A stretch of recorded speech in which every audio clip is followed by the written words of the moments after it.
தென்காசியில் நடைபெற்று வரும் பொதிகை புத்தக திருவிழாவில் மாணவ மாணவிகள் குவிந்து வருகிறார்கள். கூடுதல் விவரங்களை வழங்க செய்தியாளர் சுந்தர மகேஷ் இணைந்திருக்கிறார்.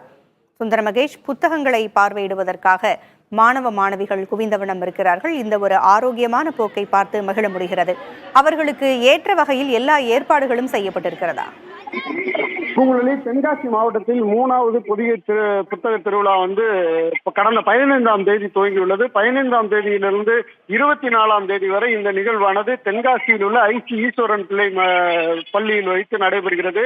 15ஆம் தேதியிலிருந்தே ஒவ்வொரு பள்ளிகளுக்கும் பார்வையிடுவதற்காக, புத்தகங்கள் வாங்குவதற்காக மாணவர்களை அழைத்து வர சொல்லி அந்த கல்வித்துறையின் மூலமாக அறிவிப்பு வெளியிடப்பட்டு அவர்கள் வந்துள்ளனர். இந்த சூழ்நிலையில் இன்று காலை முதலே மிகவும் அதிகமான பள்ளிகளைச் சேர்ந்த மாணவ மாணவிகள் ஒரே இடத்தில் குவிந்ததால் அதிகமான நெரிசல் ஏற்பட்டது. தொடர்ந்து மாணவ மாணவிகள் காத்திருக்கக்கூடிய சூழ்நிலையும், நீண்ட வரிசையில் காத்திருந்து புத்தகங்களை சரியாக பார்க்க கூட முடியாத சூழ்நிலையில் மிக வேகமாக புத்தக கண்காட்சிகளுக்குள், ஏதோ கண்காட்சி அரங்கத்திற்குள் சென்று சுற்றி அப்படி வெளியே வருவது போன்ற ஒரு அமைப்பு தான் இங்கு காண முடிகிறது.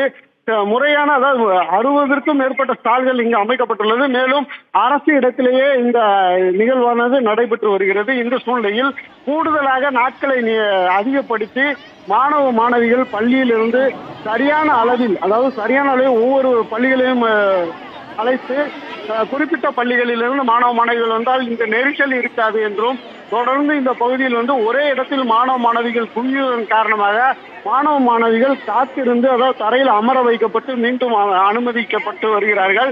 இந்த சூழ்நிலை குறித்து மாவட்ட நிர்வாகத்திடம் கேட்டபோது, இது ஏற்கனவே கல்வித்துறையின் மூலமாக அறிவிப்பு ஒவ்வொரு பள்ளிகளுக்கும் வழங்கப்பட்டுள்ளது. இன்று சரியான முறையில் இல்லாததன் காரணமாக அனைத்து பள்ளிகளும் ஒரே நேரத்தில் குவியக்கூடிய சூழ்நிலை உருவாகியுள்ளது. அதிகமான காவல்துறையினர் மற்றும் பள்ளி கல்வித்துறையினர் இந்த பணிகளில் ஈடுபட்டுள்ளனர் என்று தெரிவித்துள்ளனர். பூங்குழலி, தகவல்களை வழங்கியமைக்கு நன்றி சுந்தர மகேஷ்.